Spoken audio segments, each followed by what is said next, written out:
ketika para tokoh bicara soal proyek PIK 2 dan reklamasi. Seperti Anda ketahui, reklamasi itu jangan dipikir cuma di Jakarta, itu ada 37 wilayah yang sudah dan sedang dikerjakan. Di Jakarta diurek-urek terus akhir dibatalke karo Anies, ning sing ning Serang, sing ning Makassar, sing ning Ternate, sing ning Bali berjalan lancar.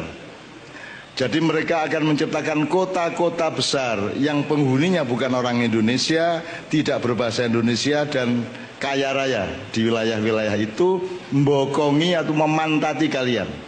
Dan sekarang kenyataannya, kalau kita dari Medan sampai ke Lampung, di pesisir timur, itu semua adalah bangunan-bangunan, perumahan, tempat tinggal, maaf, non-pri, mayoritas. Jawa bagian utara, mulai dari Merak, kita jalan, BSD, kita jalan lagi kemana-mana. Semua mereka sekarang diberikan izin untuk bikin pulau. Saya curiga bahwa di pemerintah kita telah kemasukan mereka-mereka ini yang menyiapkan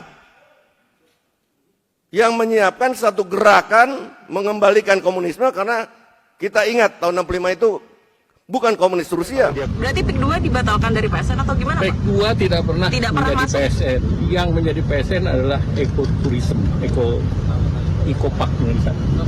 Coastal Line Eco. PIK 2 dimasuk di dalamnya nggak sih, Pak? PIK 2 tidak pernah jadi PSN. Semacam Kopkamtib, namanya bisa jadi Satgasus, Satgas Satuan Tugas Khusus untuk pemberantasan mafia hukum dan penyalahgunaan wewenang. Ya, nanti Satgas inilah tadi itu ada dari kejaksaan, ada dari kepolisian, ada dari KPK, ada dari OJK, dari BPN, dari KKP, semua dilibatkan. Saya kira ini harus dilakukan oleh Prabowo. Kenapa? Karena ini bukan semata-mata karena ada persoalan dengan rakyat, tapi ini menyangkut kedaulatan negara. Kenapa tadi saya singgung ya? Ini kan kita tahu, tadi saya sebut ada 34 titik pesisir pantai. Tidak hanya PIK ya, termasuk Rempang segala macam yang di Manado, yang di Bali ya. Itu semua direncanakan untuk dibuat koloni, dan itu warga negara asing yang diundang. Nah, kalau sudah warga negara asing, ya, artinya secara bisnis mereka ada di pesisir laut, mereka bisa berkomunikasi di antara mereka dengan gampang karena melewati laut, tidak melalui daratan, ya.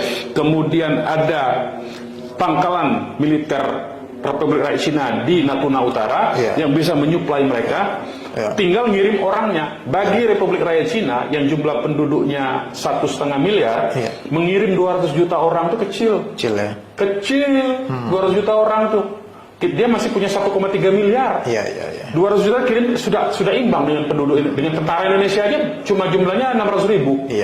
Polisi cuma 1.200.000, kirim 200 juta, selesai Indonesia. Nah, ini yang menurut saya Presiden Prabowo ini harus sensitif dia terhadap kedaulatan negara, kedaulatan hukum, dan mengantisipasi ancaman bahaya dari utara ini, Republik Rakyat Cina.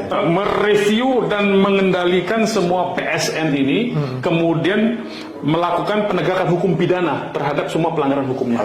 Presiden Prabowo berani, karena dia punya jiwa patriotik sebetulnya.